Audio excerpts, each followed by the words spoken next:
Okay, I do have 4 p.m. and so we're going to get started. Let me paste the link to the slides one more time. And Miss Audrey's joining today. We'll introduce everybody in just a second, but she's going to help keep that link posted as people join. All right, so you are joining the NCEES End of Year EOY Teacher Support Staff Evaluation Processes 21-22. We're getting close to the end of the year. The link to the slides is in the chat. We are using Webex Meetings, and so you can use your chat bubble to ask questions, put in ideas, answer anything you'd like, say hello to each other. Go ahead and use your chat. This is your networking time as well. If you have private questions, there is a Q&A under the 3 dots. I do have that open in case anybody wants to ask a question that way. We do ask that most of your questions go in the chat, so because a lot of other people will have the same question. If you need closed captions, they are on your bar. It may be a blue circle now instead of the little blue Martian man with the closed caption link beside it. If you're having audio issues, I know you can't hear me, but I'm circling audio issues is also under the 3 dots. And you'll need to switch your audio to test out what kind of audio will work depending on how you logged in today. Again, I am Cammie Nairn. I'm your NCEES Education Product Consultant under the home base team at DPI. And joining me today is Miss Jennifer Bass. I'll let Miss Jennifer introduce herself. Good afternoon. My name is Jennifer Bass, and I am the new NCEES coordinator at DPI, and I'm very happy to be working with Cammie and Robert. So thank you for joining us this afternoon. Thank you, Jennifer. We're excited to have Jennifer. She is awesome. So I know you'll enjoy getting to know her this year. Dr. Stotts will probably not be joining us this year. He's been in a lot of training sessions. He is the NCEES business owner. He and Miss Jennifer work very closely together, and they handle a lot of the policy side of NCEES while I handle the system side of NCEES. Also joining me today is one of my home base colleagues, and that's Miss Audrey Long. Audrey, would you like to say hello? Hello, everyone. I'm glad to see everyone on the call. My name is Audrey Long, and I work with Cammie, like you said, and I'm the product manager for learning.com. Okay. Thank you. Thank you, Audrey. Your sound is going in and out a little bit, Audrey, but we're good. I could hear you a little bit. Today's agenda, we'll just look at this real quick. We'll take a review of how to access the NCEES system, reviewing that teacher evaluation processes, next steps for completing that observation number 3, and then completing, if you're on a plan that has the 3 observations, and then completing the summative evaluation, reviewing your professional development plan, and completing that PDP end of year container. And then we'll talk about the very end of the year and district administrators that may be joining us today. You're going to be wanting to complete your 21-22 reports. And we have a few slides of additional resources. And at the end, we'll also be answering some of those questions you entered on the registration when you registered if you put in a question. There will be a follow-up email within 1 week after the end of today's webinar. The certificate of completion comes to you when you complete the NCEES feedback survey, and that link is at the end of our slides. I will post that in the chat at the end of our session. You answer the final couple of questions saying you would like to get a certificate, and it will email to you within 15 or 20 minutes of completing the survey. You just print out that email and turn it into your district for approval. All right, so we're going to get started. Audrey, if you'll put the link to the slides, I think we've had a few more folks join. We're up to about 42 right now, so that's great. Since we are towards the end of the year, I don't know if we have any brand new folks on, but you do know that you get into NCEES by logging into our NCEED Cloud single sign-on system. It has several names: NCEED Cloud, IAM, Rapid Identity. But you're going to log in with your UID. If you're DPI folks, you're logging in with your NCID. And then you're going to put in your password. And when the dashboard loads, you're going to look for that PowerSchool blue cyan letter P. Underneath that has NCEES. And you're going to click that to open up NCEES. Our focus today is on teachers and support staff. So this is the landing page that you would end up on with all the links that you would see. We talk about all these links in another webinar that we do at the beginning of the year. So that's available if you need that. Your help guides are on the help guides tab. We do get several questions like, how do I find how to do this or how to do this step and that step? We do have step-by-step guides under the plan help guides container under the help guides table. And the plan help guides are divided out by your plan type. So if you're on a comprehensive plan and you're the evaluatee, you're going to look at the comprehensive teacher guide. If you're the evaluator, you're going to look at the evaluation guide for principals for the comprehensive plan. And then, of course, comprehensive plans require a peer, so the peer observer guide is there as well. So just look through all those guides depending on your plan type, and the PDP guides are out there as well. They are view and do, I just like to say that, and they have screenshots for most every step. Which things are you going to just go out there and view, and which things do you need to do? So let's get into the teacher evaluation process. I'm going to turn this over to Ms. Jennifer. Okay.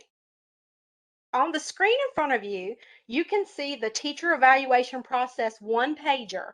This one-pager can be found on page 21 of the manual for the teacher observations. You can also find this document on our NCEES Google site, and the link you can find on the side right here on the left. Our focus for today is mostly going to be on step 4, the summary evaluation and goal setting. However, we're going to take just a minute to review the information in step 3 to ensure that all of us are wrapping up our observation cycle for the year.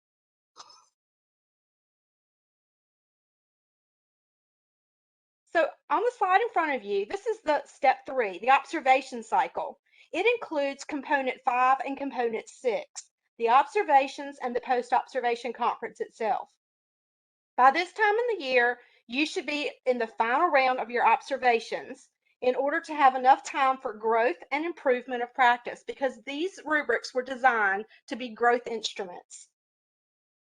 So as a reminder, if you're a teacher with less than 3 years of employment, or BT, you would be on a comprehensive evaluation cycle, meaning that you have 3 formal observations by the principal or designee and 1 formal observation by a peer.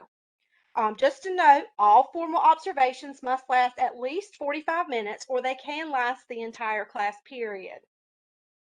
If you are a teacher with more than 3 years of employment, you would be on a standard or an abbreviated cycle for your observations.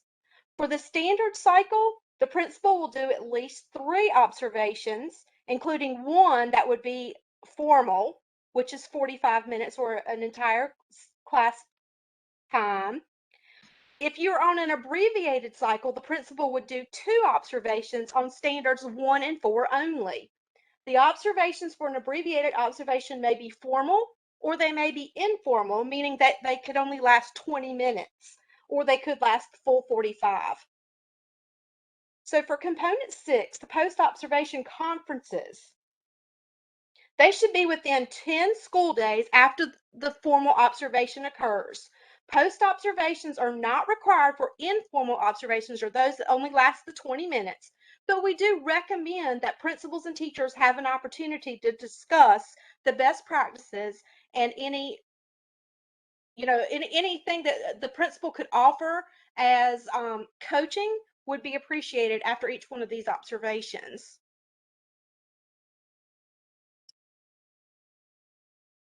The slide in front of you can be found also on our website, but this is exactly what is required of each kind of observation cycle: the comprehensive, the standard, and the abbreviated. And you can find this and see exactly what is required for each cycle. And I pretty much just explained all that to you. Okay. Okay, so as a brief review, we just want everyone to understand that observations in the evaluation cycle is a year-long process. It's a series of formative assessments. Each one of your observations is where the principal will collect, or their designee will collect data on the observation rubric itself. At the end of the year, all of this data is considered, including how many times throughout the year each item on the rubric was noted, and it also informs the end of the year summative evaluation. So a lot of times we get a lot of questions. Teachers are only evaluated one time a year. They can be observed 2 to 4 times, and those are two very different things. The observation is when we're collecting that data, and then the evaluation is actually where we take all the data and compile it and come up with the evaluation scale. So that is a question that we get a lot. There's a difference in the observations and the evaluation.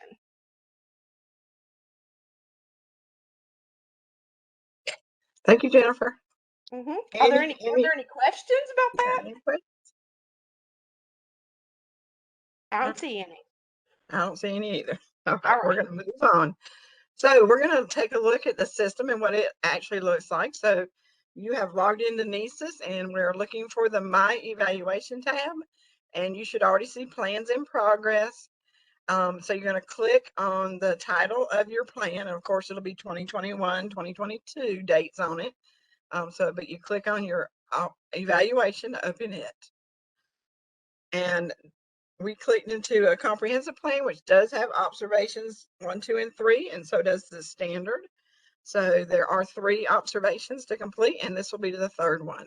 You should see green checks for your training and orientation, observation 1, observation 2, and then we're going to click anywhere on the line for observation 3 to open it up.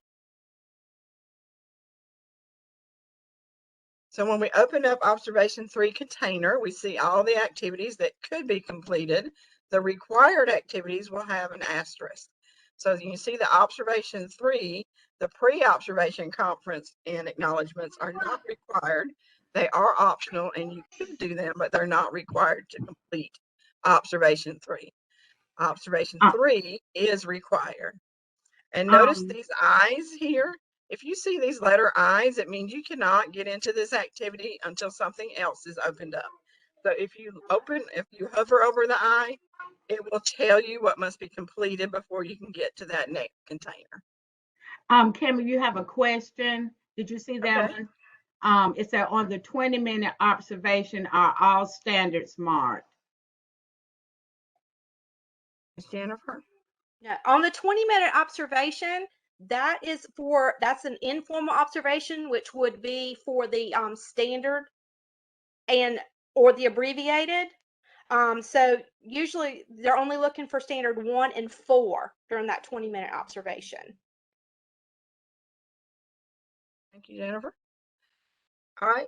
There's also this little icon right here, usually on the formal or informal observation.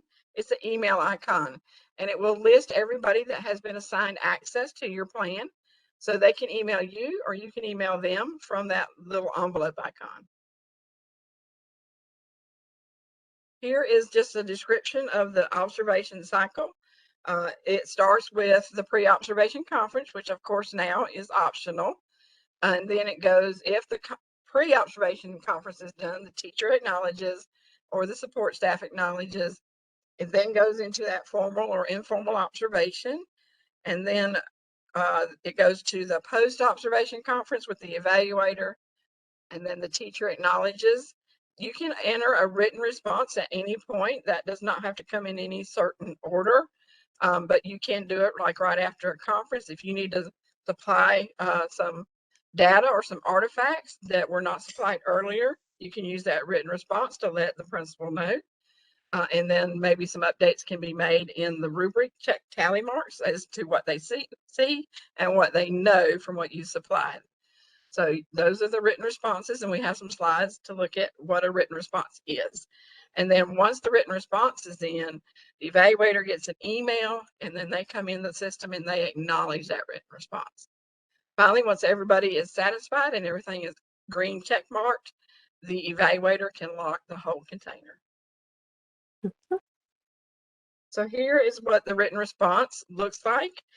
This is the container that we've opened up for observation. I'm actually showing observation 1, but it's observation 1, 2, or 3 has this written response. So you can click into the written response as the staff that's being evaluated. You can click on Edit. You can enter comments and attachments, and then mark it complete. When you finish that, the email goes to the evaluator. I think I have a slide for that. Here it is. So here's a picture of the email that the evaluator would receive.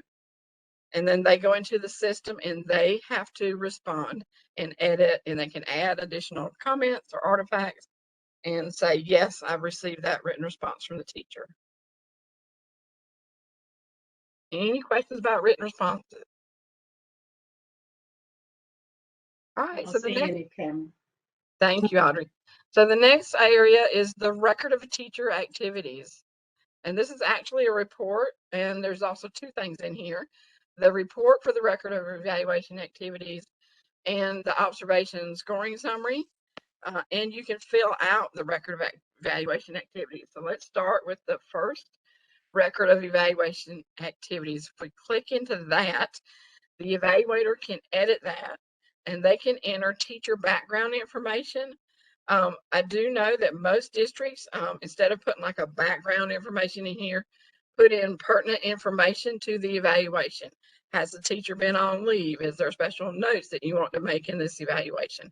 That can go in that teacher background that's found in the container and the activity for record of teacher evaluation activities. And then at the top of that activity is the print template. So when you're in the evaluation, there's only one print template, and it will print out, and I'll show you what the report prints out like. So when you print that, you're going to get your record of when each activity was done, who signed it and when, and the teacher when they signed it and when, or the support staff. At the top, you're going to see your role listed, the school year, your name, and then what school you're with. All right. Any question about that report? Okay. The second activity in that record of teacher evaluations container is your observation scoring summary. So this is, when you open it up, is going to show you all the tally marks that you received during observations, and it will have a line for each one. Here we only have two observations showing here, 1 and 2. I know it's kind of small on your screen, but if you look across, if you want to see just the tally marks for observation 1, you would uncheck observation 2, and then the numbers in these little boxes would update to show just that observation. So you can uncheck and check to see the different areas that were tallied during those observations.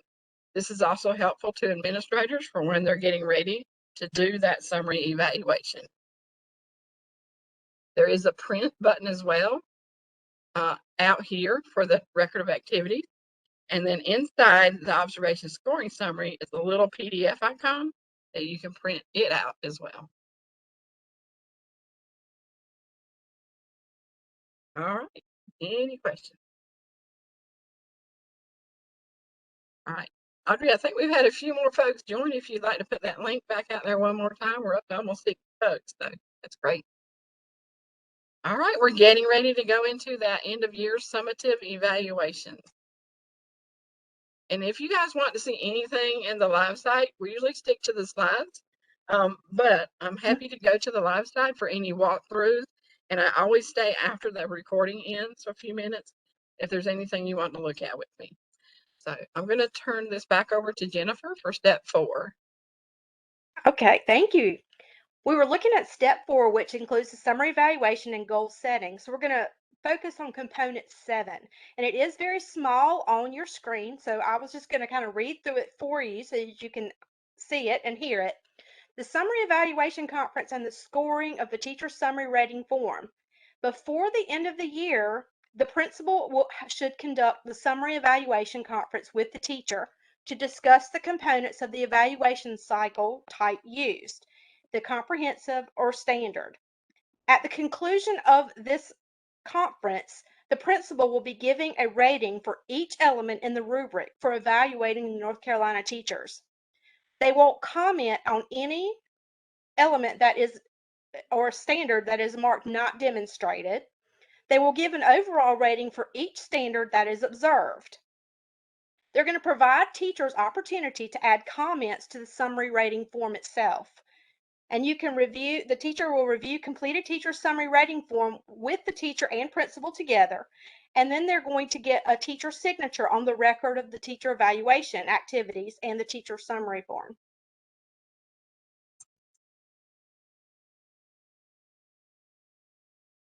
So looking at this, when determining a rating for each element, your principal is going to identify the first descriptor that has not been marked throughout the year. Here it has been marked with the red circle. The rating for an element is the lowest rubric column category for which all descriptors were observed at least once during the evaluation cycle. So as you can see in the developing, each one of those has been checked during the year during observations. But in the proficient column, we have one that wasn't marked at all. The rating for element 1A would be developing, because this is where all of the standards have been checked.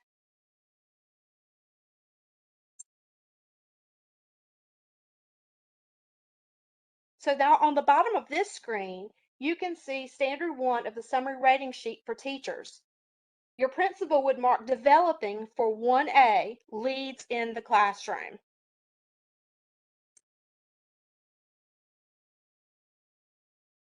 The same process is applied throughout for each element. For element 1B, teacher demonstrates leadership in the school, the rating would be proficient. Are there any questions about that, how the principal marks those? I'm not seeing any questions. Yeah, I didn't see any questions. Okay. Now, it's your turn. Look at elements 1, C, D, and E and determine what you would think the element ratings would be. So I'm just going to take a second and let you kind of look through this, and then we'll talk about what you think the ratings would be based on what you just saw in the first 2 slides. And you can put that in the chat if you like. Yeah.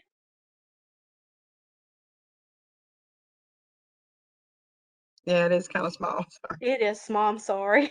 Okay, I'm seeing some folks saying that the first one is proficient. Mm-hmm. A lot of proficients coming in. Thank you guys for participating. And one say proficient for all items. Yep, proficient for all items. Right. So, Cami, if you'd like to click one more time, there you go. Well, okay. Do I need to click one more? I don't think so. As you can see on the bottom, the principal has looked at the rubric itself and they have marked. As you can see, they are all proficient for B, C, D, and E.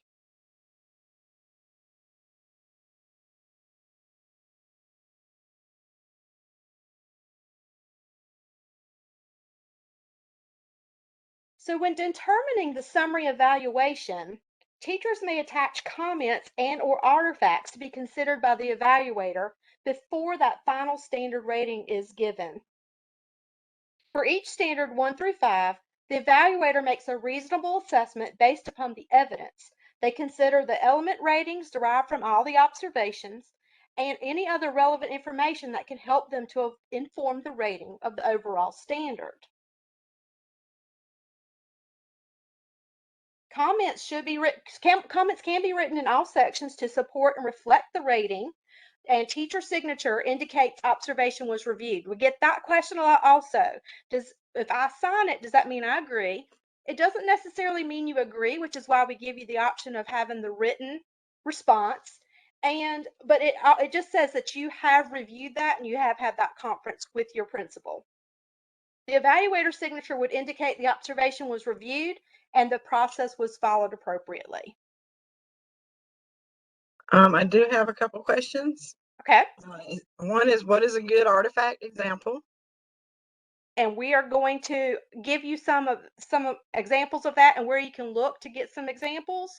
But just if you have evidence that you're participating in PLCs, if you have want to show your principal assessments that you're using, rubrics that you've developed. Any of those things could be an artifact. But I do have a link to a document that will give you some ideas to what kind of artifacts you can give for each element and each standard. Yeah, we'll have that coming up. All right. Thank you. The next question is, should we be adding examples now or after the evaluation? Well, if you are having your post-conference with your principal or their designee after each observation, I would be sharing those things with them during that conference, or if you have that pre-conference, because in a 45-minute block of time, they're not going to get to see the whole thought process as to why did I group my students this way? Why did I choose these materials? Why did I choose this type of assessment? So those are things that you would definitely want to have a discussion with your principal about, either sharing before they come in or in your post conference, or as at the end. You're collecting all these evidences throughout the year, but at your summative, you would want to share those things also, especially if the principal maybe didn't see something and you think that you have evidences to show that you are further along in your development. We encourage you to show those to your principal and have a discussion with them. Thank you. And then one more question. What would it look like for the elements are varied, or if the elements are varied, I think. And then a similar question, what if the elements are half and half, meaning half developing, half proficient? How do you determine the overall rating? So one is when elements are varied, and what if they're half and half? Okay. If they're half and half, now this is totally up to the principal at the end, where they have to decide that overall rating. And they're looking at all the evidences that they have collected. Remember, I talked to you a little bit before about how the observations are just, it's collecting formative data throughout the year on your performance, what they're observing, what they see, not only in that classroom, but maybe as you're going down the hall or as you're working with your kids outside. They're watching you all the time. So they have to use all of everything they've collected throughout the year, everything they observe, to decide what the overall rating for the standard would be. They are not going to take, like, oh, well, there's more proficients than accomplished, so they're proficient. They get that final say as to what they think that you're doing. And they don't always use just that 45-minute block of time where they observed you. They're using everything that they've collected. They see you doing parent conferences. They see you participating in parent night. So all of those things can be considered when they are making that final judgment on the overall rating for a standard. Did that answer your question? All right, we'll wait and see if they'll Okay. put something in the text, but thank you, Jennifer. Mhm. I think we had, they said yes. Okay. And thank you. All right. All right, so have we done this slide?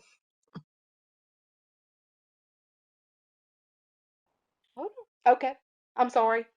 So just this slide is just for your information. The directions that we follow for completing the end of the year final summary evaluation is located on page 36 of the teacher evaluation manual. If you wanted to go back and look over that for yourself, it's there for your convenience, and it is attached. Probably, it is all, you can actually find this on our NCEES site, and we will make sure that you can find the teacher evaluation manual itself. Yeah. But I'll all the make sure the directions link's are in right here. there. Yeah. I'll make sure this is linked as well. I usually try to do that. Yeah. Okay. Thank you, Jennifer. Thank you. All right. So we're jumping back to the system and going back into the plan. You know how to open up your plan. Here we're looking at a standard evaluation, and we've clicked into the summary evaluation container, and we've opened it up and expanded it. And so you should see the green checks for the training and orientation, observations 1, 2, and 3. The record of evaluation activities doesn't get a green check, so that's just for you to enter information in and print out reports from. We're looking for that last activity container called summary evaluation.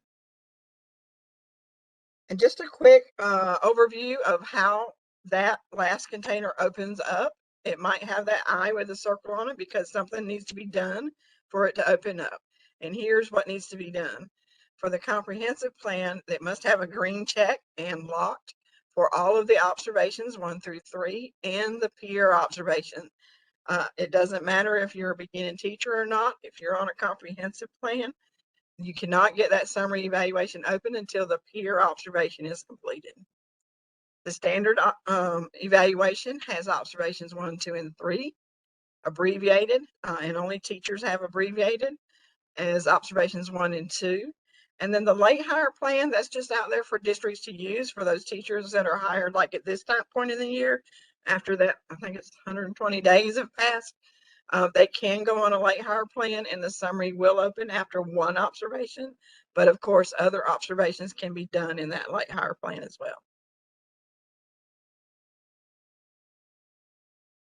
So here we are. We've met all the requirements for the summary evaluation to open. It does no longer have this I on this top container. So the summary evaluation form, standards 1 through 4, can be completed.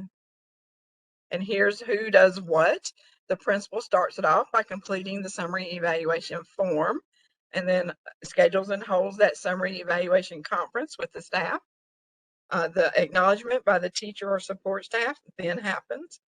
Written responses can happen before or after, or not at all. They're optional. Once everything is in and everybody's good with what's been checked, the processes have been followed, and the acknowledgements are in, then the evaluator can lock the summary container. So here's what the acknowledgements look like. Ms. Jennifer already spoke to this. This is teacher's acknowledgement on the form. This is the message you have in the note right here, that you're verifying that the process has been followed. Any questions about that before we get into our PDP plans?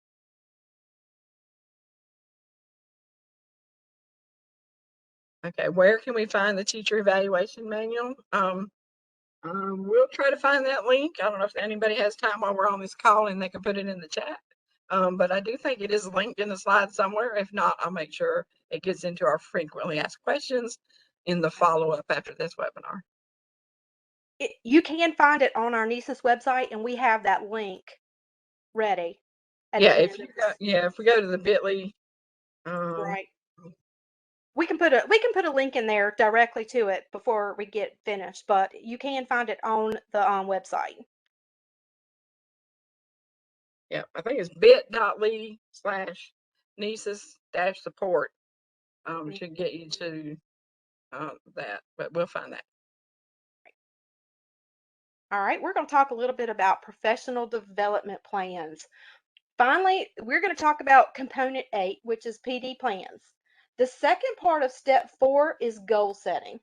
To the right, we have a completed summary rating sheet for teachers. You can see it on your screen. The principal must determine which PD plan the teacher will have to complete for next school year. So these are the 3 types of plans: an individual growth plan, a monitored plan, or a directed plan. So let's take a look at the overall ratings for each standard. Since this teacher has a rating of developing for standard 4, they would need to be on a monitored growth plan for next year.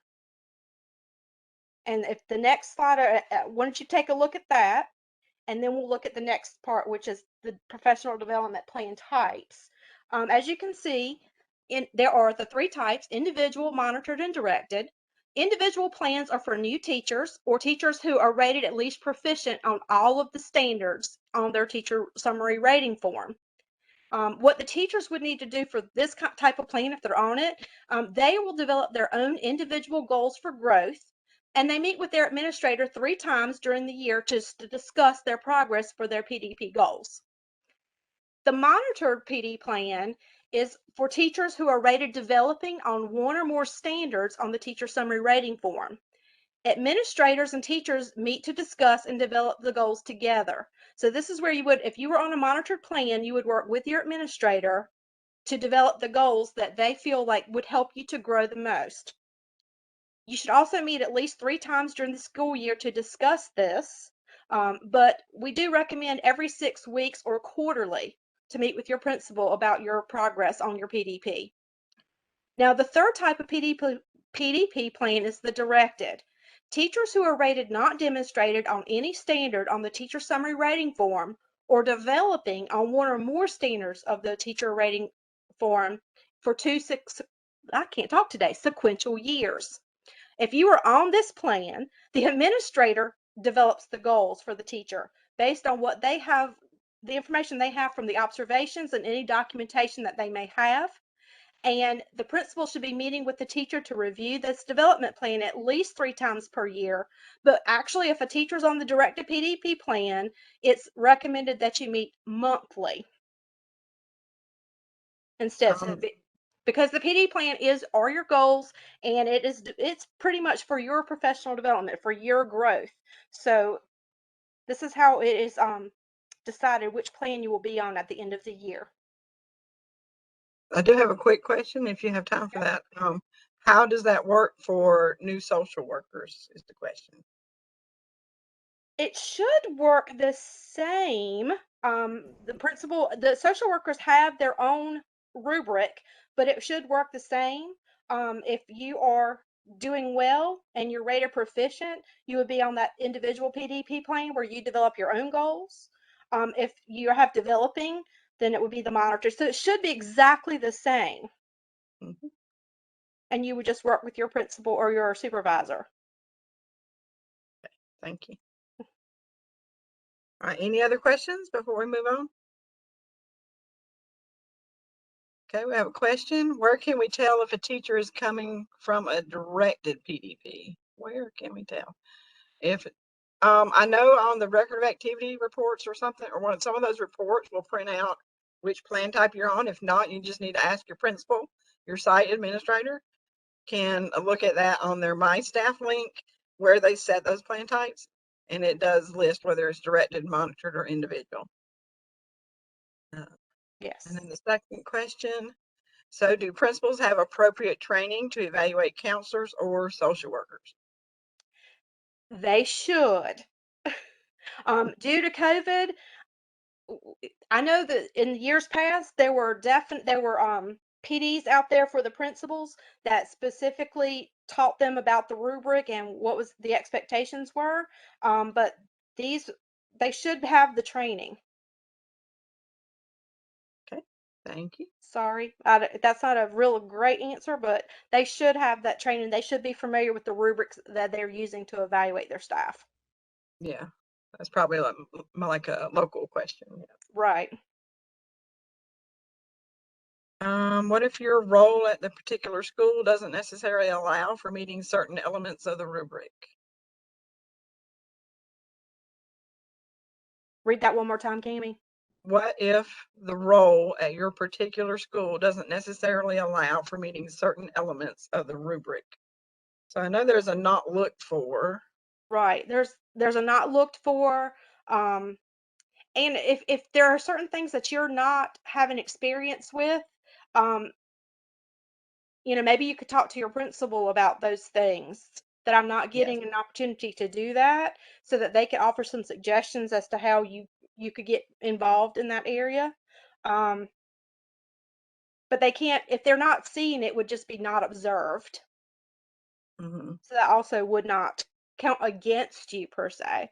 It would just say that the principal did not see evidence of that when they were doing an observation. Yeah, there's a not looked for and there's a not demonstrated. They would want to check the not looked for. Not looked for, yes. All right. And then Kimberly says, is there a separate training for them? Kimberly, I'm not sure who you mean by them. Is that the principals? Probably are you talking about the principals for the like counselors and social workers? Like I said, in years Or past, counselors? we used to have some PD specifically for the principals that was with the DPI, like counselor consultant, and they did very specific training for the principals as to how to use, what they were looking for. And I know like the media coordinators, they work with the DPI consultants also to be trained on that. Okay, so she did clarify. She said for counselors and social workers. Okay. I know we have a past webinar for counselors that we could share in the follow-up email. Jennifer, we'd have to look and see if we had anything that specifically addressed social workers. Yeah, I haven't Not seen. sure we have that. Okay. All right. So I'll be sure to add the counselor one to the follow-up. Yes, we'll look. Okay. All right. Thank you. All right. So let's see. We've got about 20 minutes.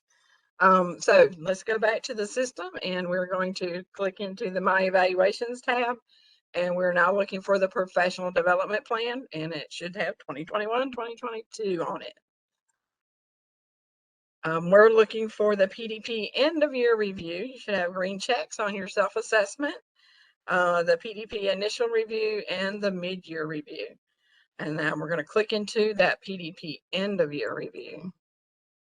Once you expand the End of Year Review, look for those asterisks.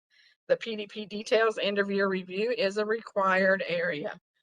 Notice that you don't see the asterisk here yet because you can't get to this activity because this first activity is not yet completed. If you are assigned a mentor because you're a beginning teacher, this step does not have an asterisk on it because not everybody needs the mentor signature. So somebody must keep track of who has mentors, and don't complete this whole container until the mentor has signed, for those of you that are on that comprehensive beginning teacher plan.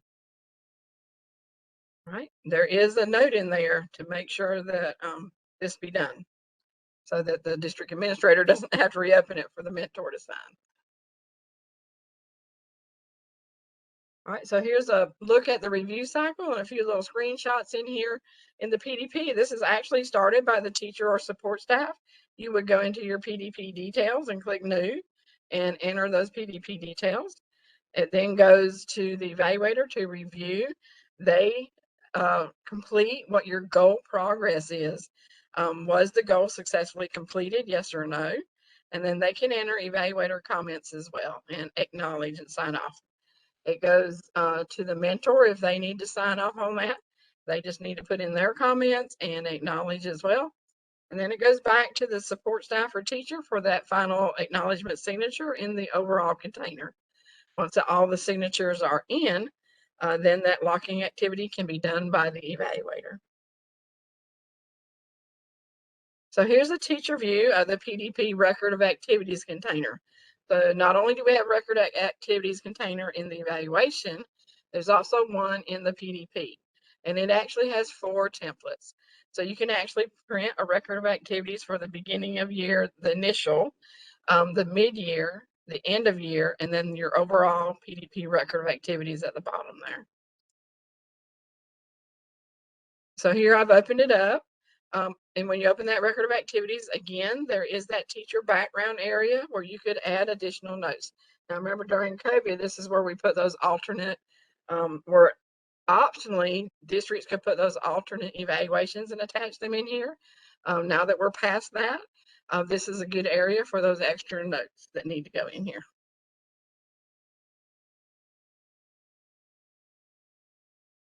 All right. Any other questions about those PDPs?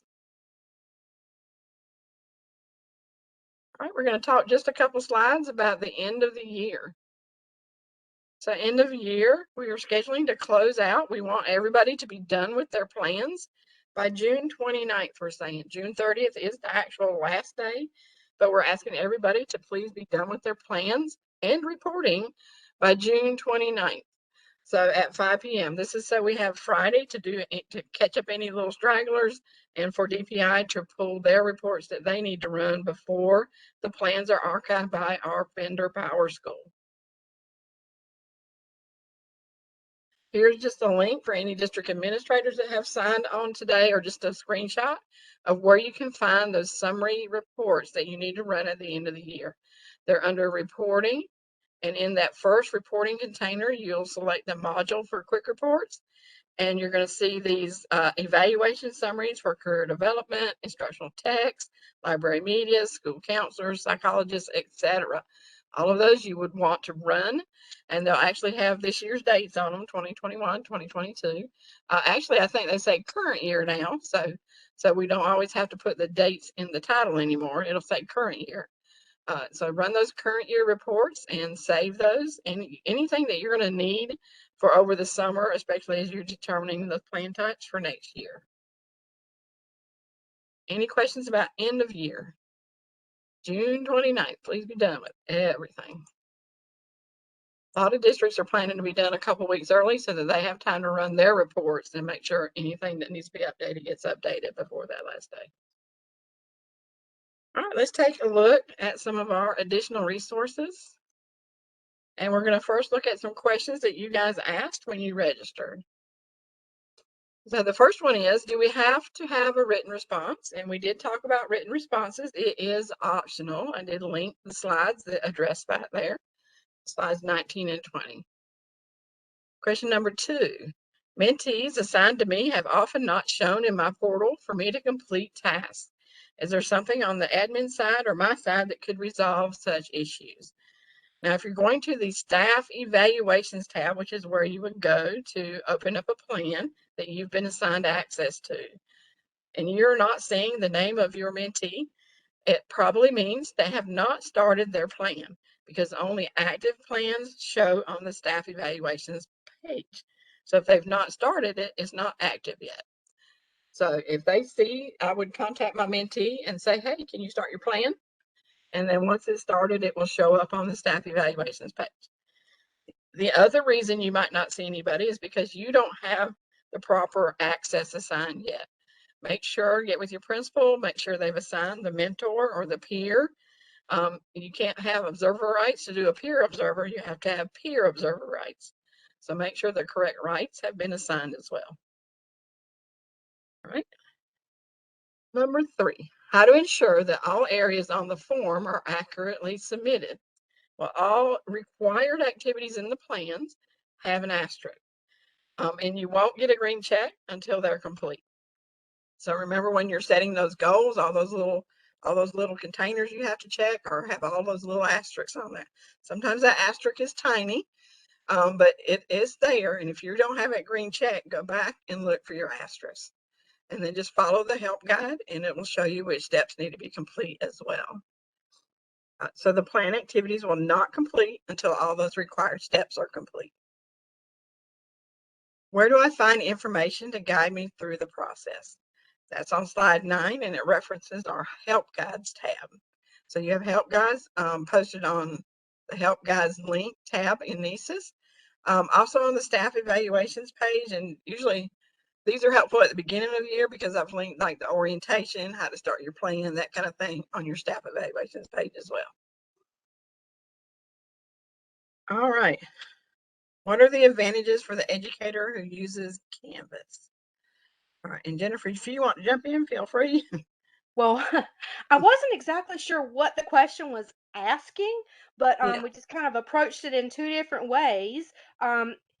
As we were talking about providing evidences for your principal, a Canvas user might have evidences on their Canvas lessons. You know, they might have lessons, activities, assessments, rubrics, any of those things that you might have linked to your Canvas, you might be able to submit as evidence, because you have to keep in mind when an administrator goes in, they're only there for 45 to 20, you know, or 45-minute block or a 20-minute block, and they may not see everything. So that Canvas is actually going to show your groupings. It's going to show what assessments and what assignments you gave your students. So that actually could be evidences.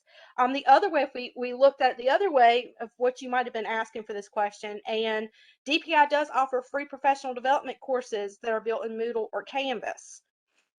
So the Right. advantages of, you know how to use Canvas, you can also get some PD. Right, Right. Cammie? That's true. And I know a lot of you probably noticed DPI is moving a lot of their courses from Moodle over to the Canvas platform. You do not have to have a local instance of Canvas to take those courses. What you do have to have is to be active in NCEES, sign up for the course there. And if you get an error message jumping to the course when you click on the course title, let us know, let your principal know, or let your PD lead know so that they can open a ticket, and we will make sure that you get that access to DPI's Canvas. So we just have to update you, especially if you're brand new to a district. You may not be updated in our DPI Canvas to be able to get into that course, but it's a quick fix. So if you're noticing error messages signing up for courses in NCEES and they won't let you into Canvas, somebody needs to open a ticket and let us know. All right, so next question was, why are social workers being evaluated with a teacher evaluation? They should have a social worker plan. Yes, they shouldn't be. Yes. So that I would talk with your principal about. Please contact your principal about that. Yes. Is there a counselor, social worker, school psychologist specific evaluation tool? Yes, those are all available in NCEES. So if you are not a teacher and you're being evaluated with a teacher evaluation instrument, you need to definitely reach out to your principal and talk about that, because there are specific ones available for each person. All right, I'll let you take the next two. Question 8 was more me. How many evaluations are required for the BTs to have completed in their first year? As I showed you on the chart earlier, BTs and teachers that have less than 3 years of experience are on a comprehensive evaluation plan, which would include 3 observations by the principal or AP, and then 1 peer observation. So BTs would have a total of 4 observations per year. And just to point out again, they will only have 1 evaluation, which is the summative that happens at end of year, but they do have 4 observations where that data is being collected throughout the year. And slide 13 is where that information can be found.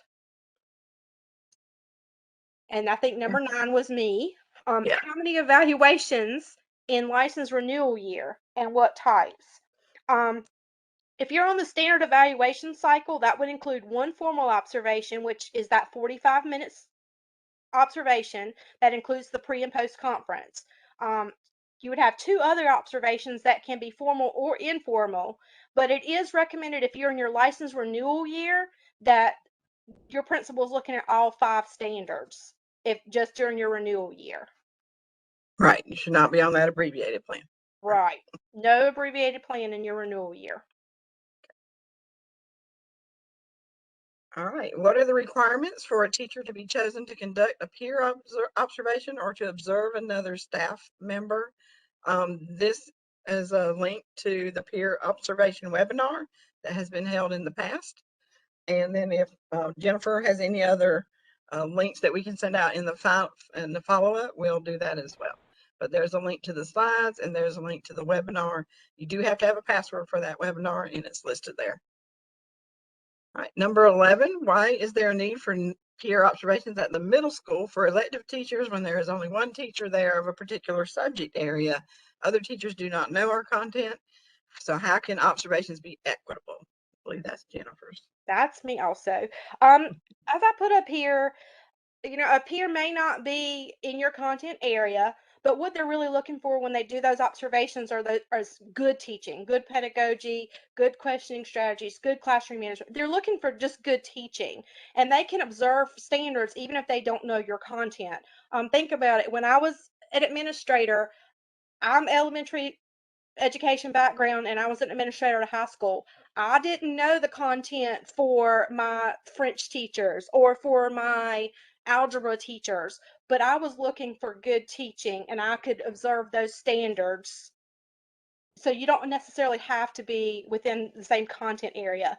This rubric was designed as a growth instrument and it's used to collect data throughout the year for your container.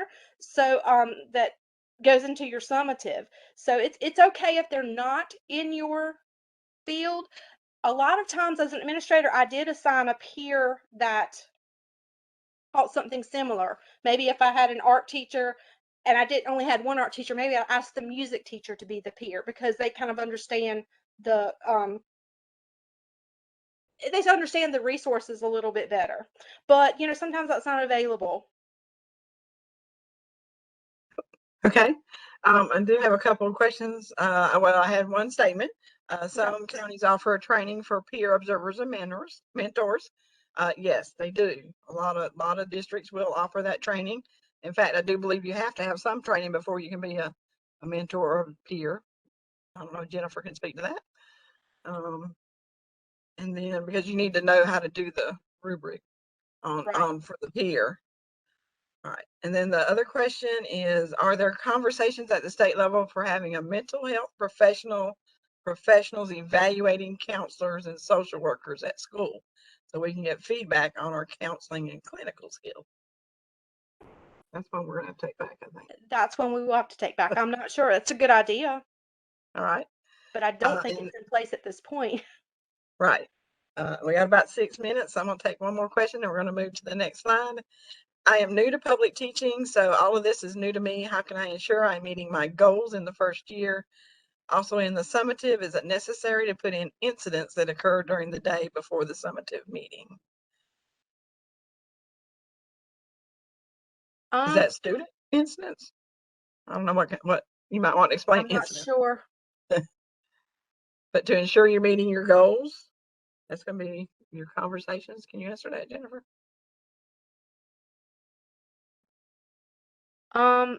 Yeah, just, I mean, you should definitely study that rubric, because that rubric lays your standards. If you look at the rubric and the standards and really look at the language, do a close reading of what the expectations are, that will help you to ensure that you know what you're expected to be doing as a teacher in your classrooms. Work with your mentor. Your mentor and your principal are there to guide and help you to ensure that you're meeting your standards and you're doing what you need to be doing, and to help you to grow.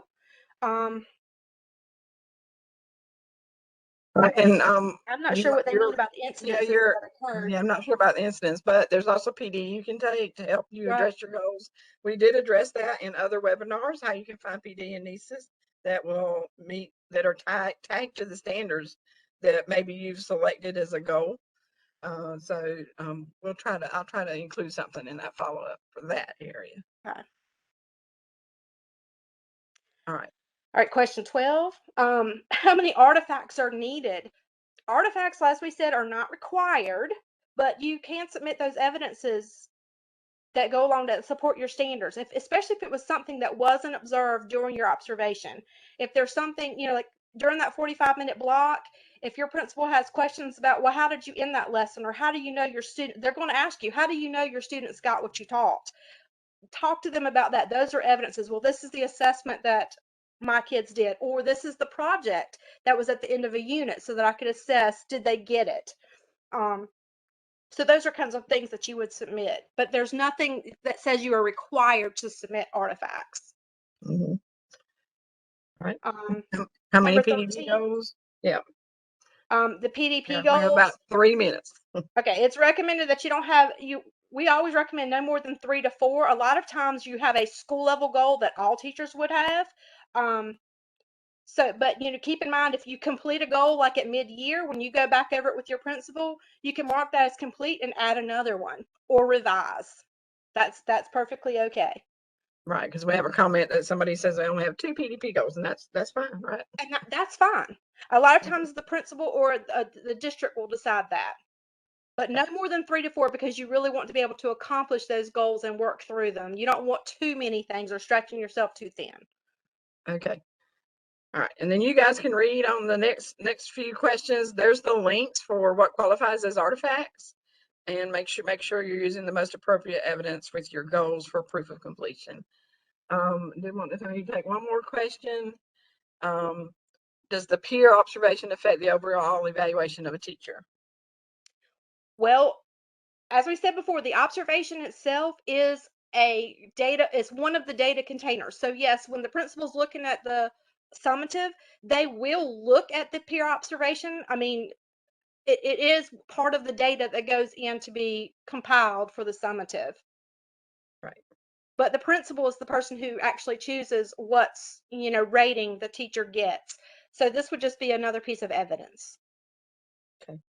And then let me do one more. Is this the same rubric evaluation instrument for pre-K, birth through kindergarten certified teachers as K-12 teachers? All teachers on teacher rubric. Yeah, it should be. I need to check on that. But yes, it should be the same teacher rubric. Have somebody else respond in that. Yeah, Yes, Walker it is. says yes, it is. Yeah. All right, so that we're gonna have to wrap up because we do need to. It is 4:59, so I'm gonna click through the next few slides. If any other questions come on, and I will stay after I've ended the recording. Stay tuned. All right, for just a few minutes. All right, here's your NCEES. There's the link to the NCEES Google site, and thank you somebody that had posted that earlier. I saw that. Appreciate it. There's the link, and you click on the teachers link, and you're going to get the links that you were looking for, the manuals.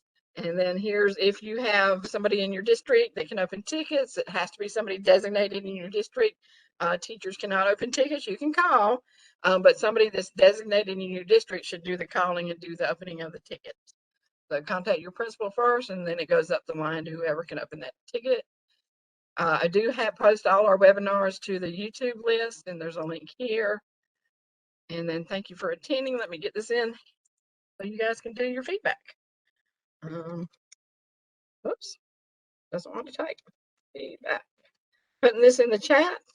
There's the link to the feedback, and the link will also be in the follow-up if you miss it here. You can click that link, complete that feedback. If you want a certificate, you must elect to do so at the very last couple of questions. And if we missed any questions, we will put those in the follow-up email. So I hope this was helpful to you. Did you see the last two questions, Tammy? Here's our contact information, my contact information.